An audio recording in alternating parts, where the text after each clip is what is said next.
Ah ouais, je me suis bien brûlée, hein. Franchement, vu comment je galère, je me dis à tout moment cette vidéo n'arrivera jamais à sa fin. J'arrive.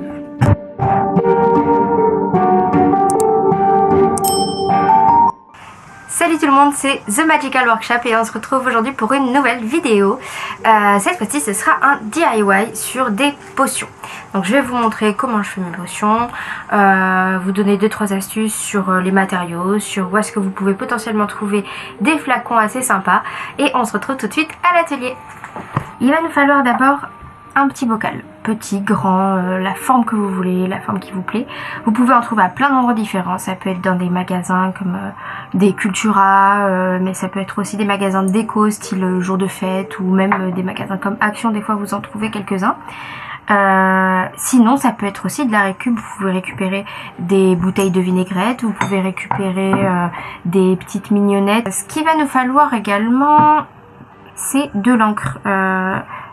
Donc là j'ai 3 couleurs. Ensuite on a besoin, et c'est là que la magie opère, d'aquarelles métallisées. Il nous faudra aussi alors les pinceaux. Enfin il va nous falloir de l'eau que j'ai mis dans ma petite gourde histoire d'éviter d'aller en chercher tous les 4 matins.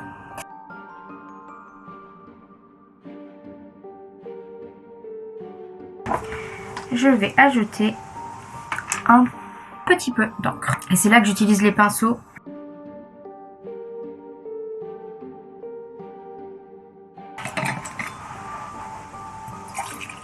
Ça va permettre de rincer les pinceaux. Donc là, on va faire une potion avec un effet métallisé. Alors, vous trempez votre pinceau dans l'eau qui n'est pas colorée. Et vous allez prendre... Alors là, j'ai pris du rose. Vous voyez, du rose métallisé. Et je vais venir avec mon pinceau humidifier l'aquarelle. Histoire d'avoir comme un liquide métallisé au-dessus. Et je vais ensuite faire tomber ça dans la potion.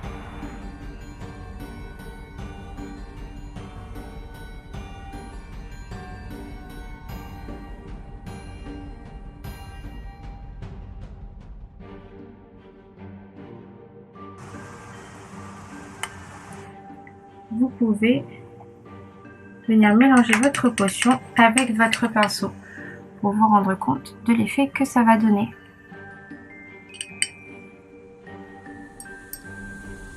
Donc cette potion, je l'ai déjà fait auparavant. Donc quand vous la laissez reposer, que vous la posez sur vos étagères ou quoi, et que vous n'y touchez pas, elle ressemble à ça. Donc c'est un bleu relativement transparent, voyez. Et vous avez juste une pellicule rose au fond. Et lorsque vous la mélangez, vous vous retrouvez avec une potion qui a cet effet-là et cette couleur-là. Là, on vient de finir l'intérieur de notre potion. On va pas la laisser comme ça, évidemment. Il faut s'occuper de l'extérieur, des étiquettes aussi.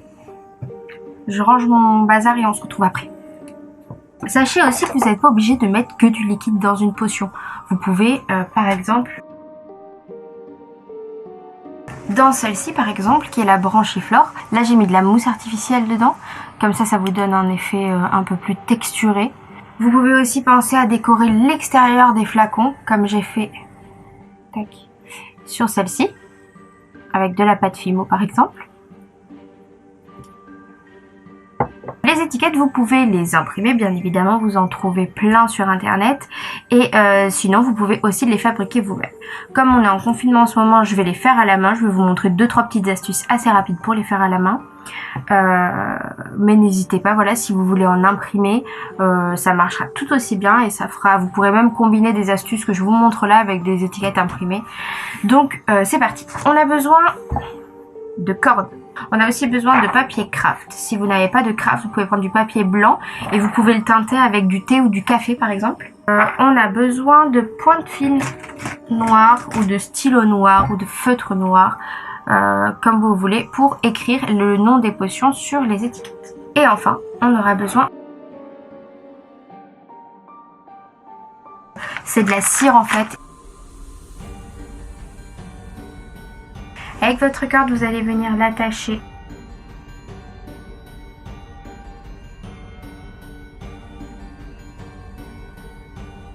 Et l'avantage d'avoir laissé cette partie-là quand vous avez fait le premier nœud, c'est que vous pouvez renouer maintenant, une fois que vous avez fait les tours que vous voulez, vous pouvez renouer la corde à cette partie-là.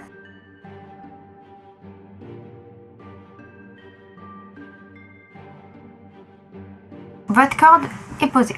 Si vous voulez pouvoir rouvrir votre potion n'importe quand, vous ne collez pas le bouchon. Cependant, sur ces types de potions-là qu'il faut secouer pour pouvoir voir l'effet, je vous conseille quand même de coller le bouchon. Vous regardez où arrive la limite du bocal par rapport au bouchon et c'est à cet endroit-là, juste un tout petit peu en dessous, que vous allez poser la colle.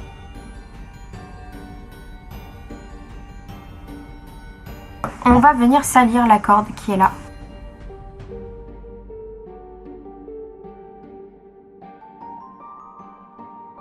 Voilà, c'est que des détails, mais c'est des choses qui, une fois la potion finie, contribueront à ce qu'elle soit réaliste et qu'elle soit jolie.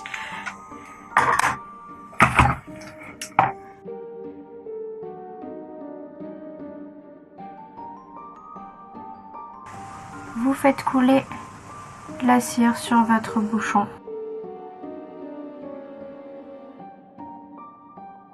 Vous prenez le seau que vous avez choisi et vous venez l'appliquer directement sur la cire que vous venez de faire couler.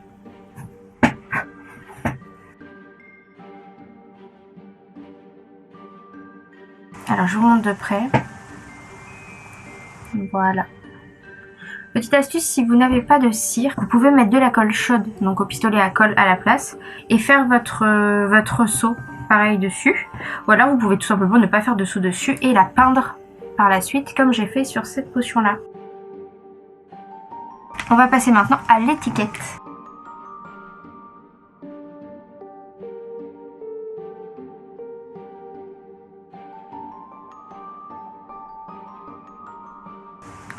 Une fois que vous êtes arrivé à la forme d'étiquette qui vous plaît, vous écrivez le nom de votre potion dessus. Ça va être une solution de force. Parce que sa couleur de base est bleue. Et une solution de force est censée être bleue. On le voit dans le cours de potion, je crois que c'est dans le 6 il me semble, non dans le 5. Et celle de Harry est bleue, celle de Hermione est turquoise et celle de Neville est rose. Et je trouve ça assez rigolo du coup d'avoir tout ça dans une seule potion.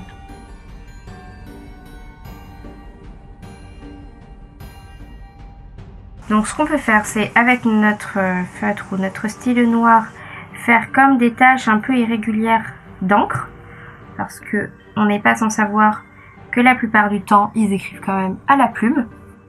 Vous voyez, un peu comme ça. Hop. Et si vous avez de la peinture noire, n'hésitez pas à faire un brossage à sec. Et encore une fois, c'est du détail. On vient coller notre étiquette sur notre petit bocal à potions.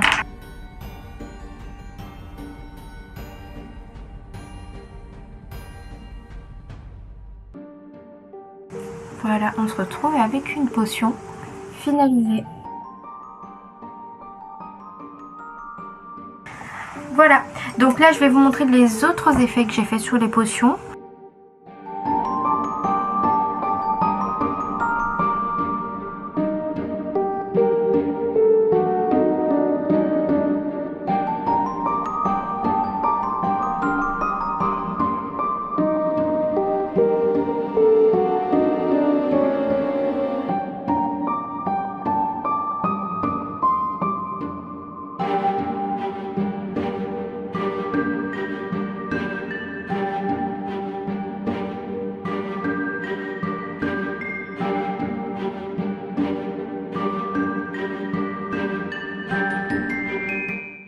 J'espère que cette vidéo vous aura plu, que ces potions vous auront inspiré ou vous auront au moins donné quelques idées.